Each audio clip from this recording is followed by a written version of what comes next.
So in the early 2000s, I actually was the co-founder of our original Green New Deal. We called it a New Apollo project. It was for a $300 billion investment in renewables.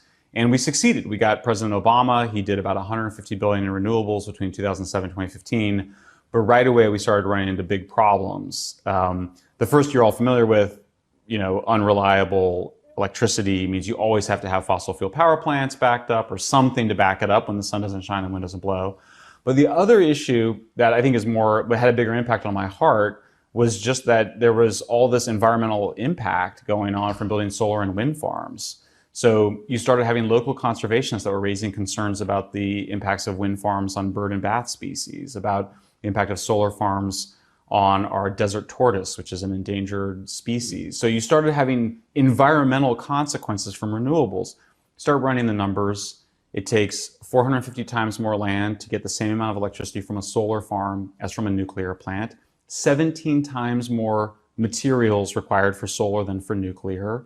And if you just total up all the used solar panel waste, and you compare it to nuclear, solar actually creates 300 times more toxic waste than nuclear. So for me, it was like, if I care about the environment, why are we not doing more nuclear power? Nuclear has even if you don't care about climate change, nuclear has the smallest environmental footprint because it has the highest energy density. So for me, my red pill moment was realizing that energy density determines environmental impact, and that the reason that uranium, a single Coke can of uranium provides enough electricity, enough energy for my entire life, all my jet travel, one Coke can of uranium, whereas it would be many train cars full of coal, many train cars full of oil or gas, and even more for renewables. So that was, for me, what made me change my mind. As countries start to develop, they build hydroelectric dams, which is the highest form of renewable energy. Some of them build coal-fired power plants. And then what we see as countries get wealthier, they start to move towards natural gas. Natural gas produces half of the carbon emissions, 95 or 99% less of most conventional air pollutants. Natural gas is so clean we burn it in our homes. In some countries, they use liquefied petroleum gas. And that's a wonderful transition, right? So you go from wood to coal to natural gas. And then the final step is towards uranium, which we use to make nuclear power. What you're doing along that step is you're moving towards more energy dense fuels. There's just more energy per mass or matter in each of those fuels. The concerns that we start to have around things like solar panels and wind turbines is you're actually going in the other direction. You're using more energy dilute fuels, sunlight and wind. And so it requires many more materials over much larger landscapes and much more waste.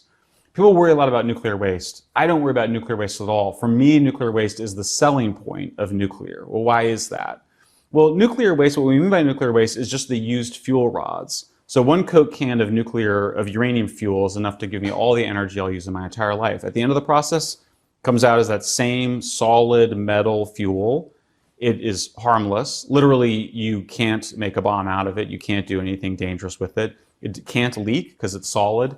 So all of the nuclear waste that we have in the United States can fit on a single football field stacked about 50 feet high. In Britain, it's just a tiny fraction of that. So if you're thinking as an environmentalist about how do you reduce your impact, how do you reduce material throughput, how do you reduce waste output, there's nothing better than nuclear. Now, not everybody can do nuclear, but the main thing is to be going in the right direction of travel towards energy dense fuels and away from energy dilute ones.